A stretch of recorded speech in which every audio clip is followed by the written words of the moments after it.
He was on his way to buy some bread but ended up at a police station.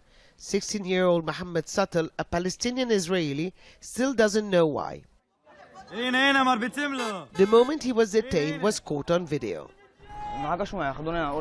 One of them yelled that he ordered me to stop and I didn't.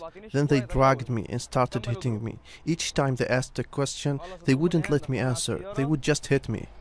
Mohammed was freed a few hours later.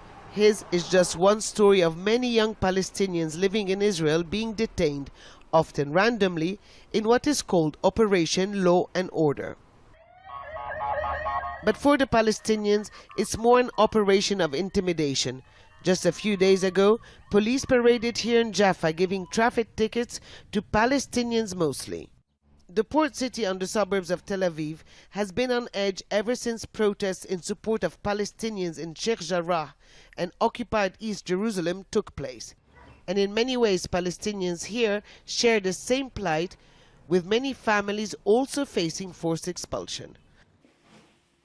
Ahmed was sitting at home when a group of people walked in with restructuring plans and cameras. Her home was sold by the state to a nearby religious school while she still lives there. They tell me to get out. They want to kick us out. So my two sons were detained because they are defending our home. That's a crime. Her sons are now under house arrest. During the 11-day Gaza war, tensions were very high between the two communities, and there were riots in several mixed cities across the country that actually took many by surprise here. Since the government has rounded up more than 1,500 people, the vast majority being Palestinians. Some were released within a few hours or days, but very few Jewish Israelis were detained for their role in the rioting. Yara Al-Alouf was among Palestinian protesters when police cracked down. She admits that as a Jewish citizen, there is a slim chance she will be apprehended.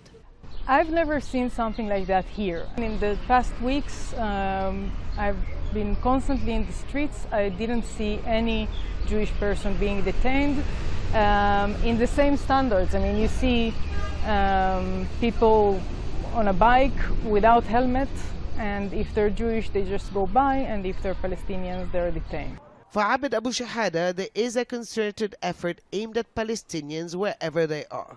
It's a system that is working against it. It's not apolitical. It's not Netanyahu. It's Netanyahu and its guns and its Barak and it's the court system. It's a synchronized system that is working against it. As Israel continues its wave of arrests in the name of public order, peace between the two communities in places like Jaffa will remain precarious. Huda.